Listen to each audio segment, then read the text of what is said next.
lebih tepat yang B menurut saya. Saya kira jawabannya adalah Bravo. Ini bukan karena paling panjang ya, tapi karena memang paling relevan, paling spesifik ya. Dan unsur aktifnya itu, unsur edukasi kepada masyarakatnya juga sangat terlihat jelas.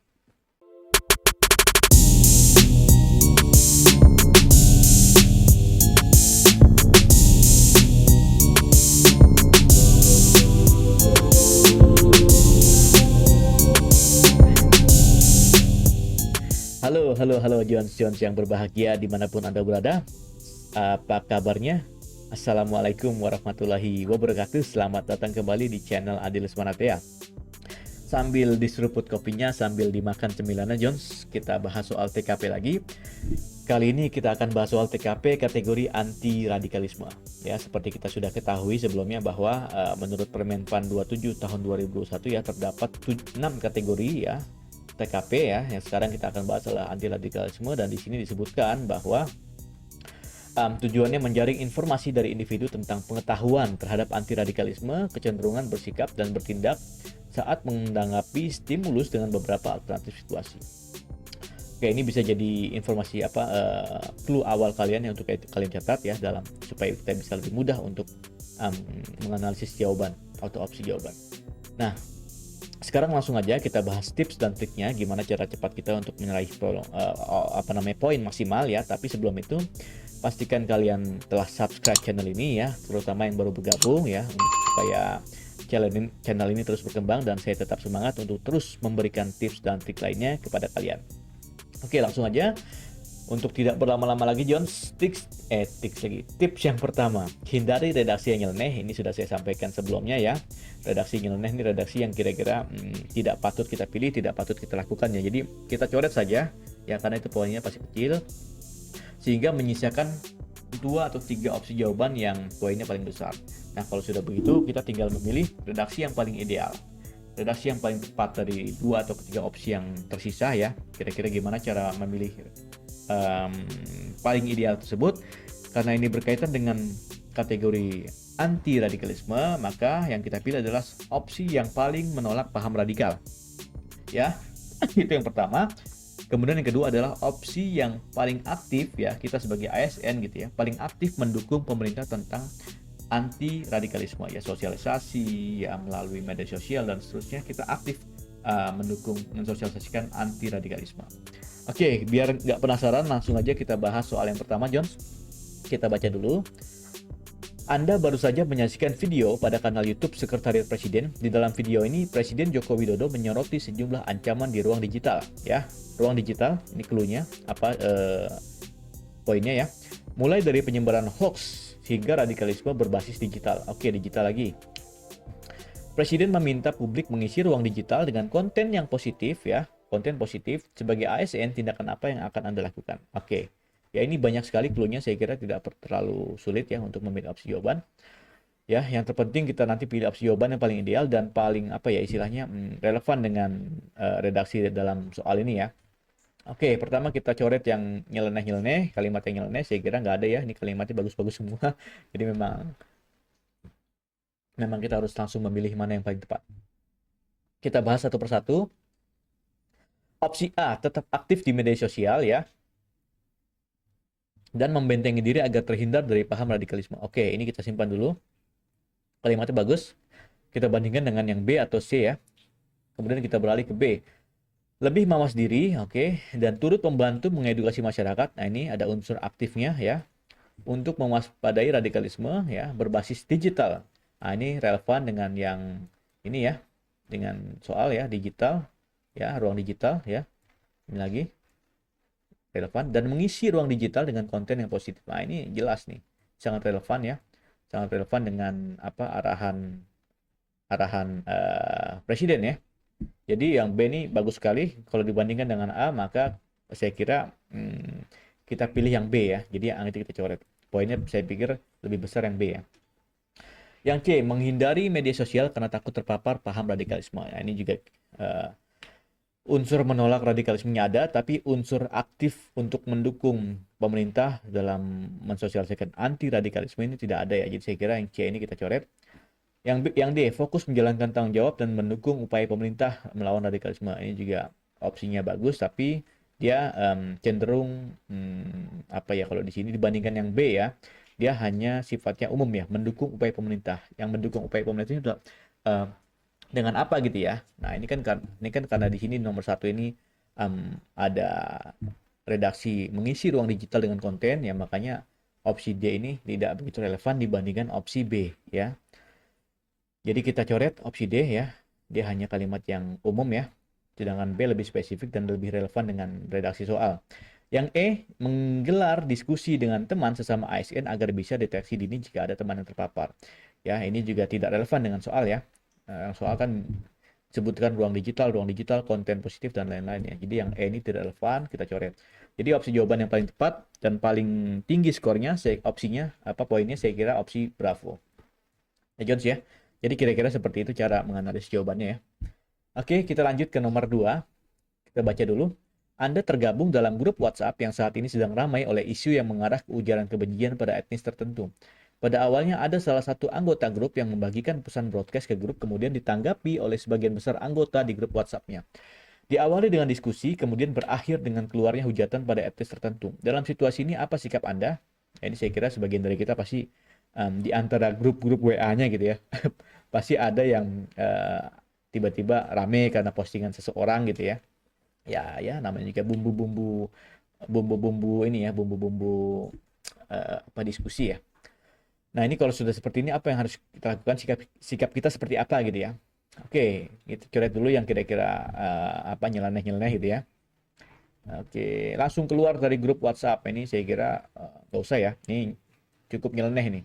Ya, kita ya, nggak langsung keluar lah gitu kan, nggak enak nanti sama teman segrup kan. Oke, ini saya kira poin kecil. Tidak ikut-ikutan ya, poin A. Opsi A, karena belum mengetahui kebenaran informasi dan hanya menjadi silent reader di grup WhatsApp tersebut. Ya, ini cenderung pasif ya, cenderung pasif ya. Tapi kita simpan dulu lah ya. Kita bandingkan yang B. B ini menguji kebenaran informasi yang dibagikan dan mengingatkan anggota grup untuk tidak tergesa-gesa dalam mempercayai informasi yang beredar dan menguji kebenaran informasi terlebih dahulu, serta tidak melakukan respon yang mengarah pada ujaran kebencian. Panjang banget ya, panjang banget. Tapi dibandingkan dengan dibandingkan dengan A, saya kira B lebih tepat ya. Kalau A ini kan cenderung pasif ya, cenderung pasif. Sementara yang kita apa yang harus kita pilih adalah opsi yang uh, paling aktif mendukung anti radikalisme. Jadi saya kira ini tidak tepat ya.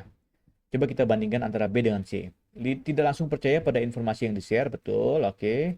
Dan mencari tahu kebenaran informasi yang di-share di grup WhatsApp di kanal berita terpercaya. Ya ini bisa ya, cuman kalau dibandingkan dengan B juga lebih bagus yang B karena yang C ini hanya untuk dirinya sendiri gitu ya. Dia tidak turut serta aktif untuk mengedukasi masyarakat tentang hal-hal seperti ini ya, untuk tidak percaya langsung dengan informasi yang beredar, untuk tidak men-share informasi yang tidak jelas kebenarannya dan seterusnya ya.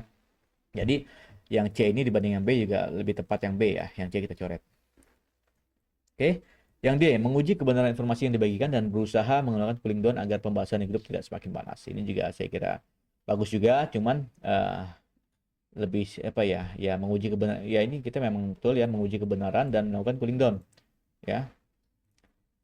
Tapi unsur edukasinya tidak ada ya, unsur edukasi anti radikalismenya tidak terlihat di sini ya. Di sini hanya dikatakan berusaha melakukan cooling down agar tidak makin panas, tidak makin hot gitu ya.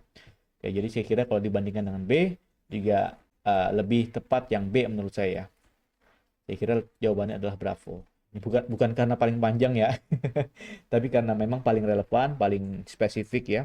Dan unsur aktifnya itu, unsur edukasi kepada masyarakatnya juga sangat terlihat jelas.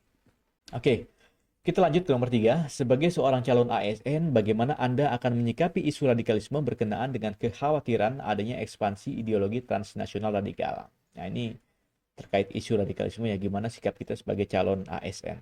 Oke, kita bahas lagi ya. Isu radikalisme adalah permasalahan yang baru saja terjadi, sebaiknya dijadikan kajian khusus. Nah, ini Jones. Jadi ada redaksi baru saja terjadi. Saya kira ini tidak tepat ya. Radikalisme itu udah lama gitu ya. Udah lama, mungkin heboh-hebohnya baru sekarang-sekarang aja gitu ya. Jadi yang A ini saya kira poinnya kecil ya. Pancasila, yang B ya, Pancasila harus menjadi fondasi dalam mengembangkan ilmu pengetahuan dan teknologi yang berkeindonesiaan. Ini saya kira betul sekali ya. Kita simpan dulu dan kita bandingkan dengan opsi yang lain. Calon ASN proaktif mencari berita radikalisme, berita tentang radikalisme dan dibagikan di sosial media agar masyarakat waspada.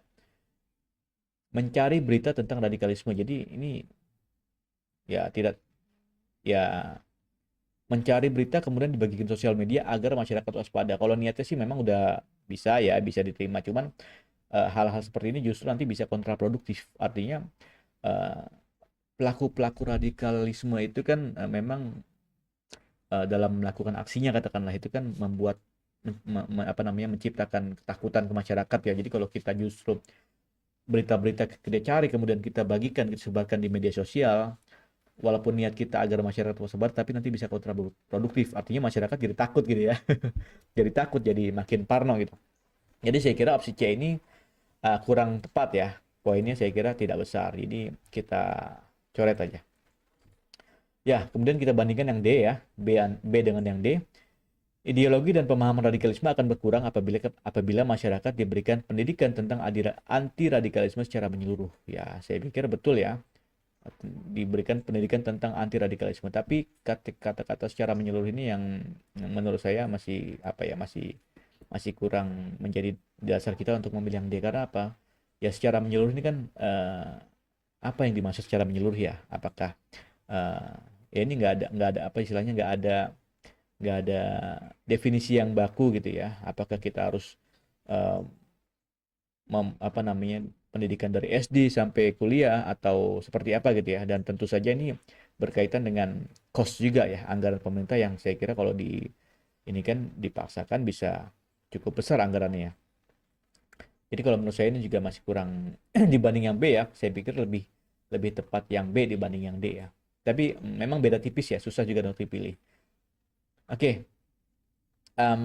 Yang E, meminta pemerintah agar menjaga kedaulatan negara dari adanya pemahaman radikalisme. Ya, ini meminta pemerintah. Saya kira tanggung jawabnya bukan cuma pemerintah, tapi tanggung jawab kita semua. Dan di sini kalau dihubungkan dengan redaksi soal ya calon ASN, maka kita ini nanti akan menjadi bagian dari pemerintah. Maka bukan berarti kita meminta pemerintah agar menjaga kedaulatan negara, tapi kita juga harus mendukung upaya pemerintah gitu ya. Turut serta aktif. Tadi kan dua unsurnya, menolak paham radikalisme dan aktif mendukung atau mensosialisasikan anti radikalisme. Nah, itu yang penting.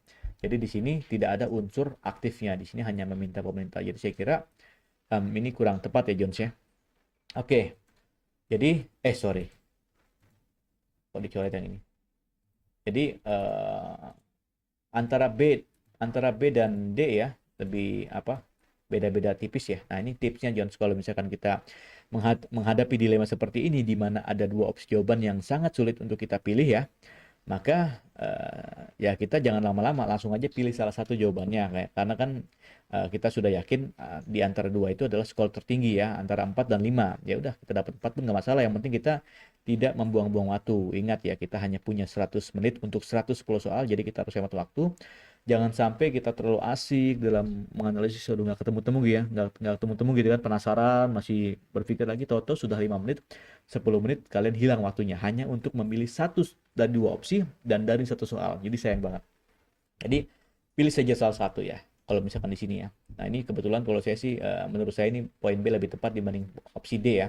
Nanti jika kalian menurut kalian Kak, opsi D lebih tepat ya, silakan masukkan isi di kolom komentar dan disertai dengan alasan yang argumentatif.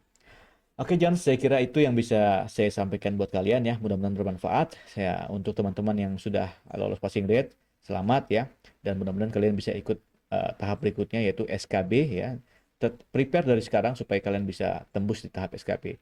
Untuk teman-teman yang masih belum beruntung ya, tidak apa-apa, jangan patah semangat karena banyak dari kita teman-teman yang sukses ya lolos CPNS itu tidak hanya sekali tapi dari berbagai kegagalan di tahun-tahun sebelumnya. Jadi tetap semangat dan prepare untuk seleksi CPNS di tahun depan insya Allah. Dan terakhir untuk teman-teman yang masih menunggu SKD ya, berarti kalian masih punya waktu luang untuk belajar ya, beberapa hari lagi misalnya, maka manfaatkanlah waktu luang tersebut untuk belajar dan untuk latihan-latihan soal. Dan ingat ya, dosis dari saya 3 kali sehari, dosis latihan untuk kalian. Sampai jumpa.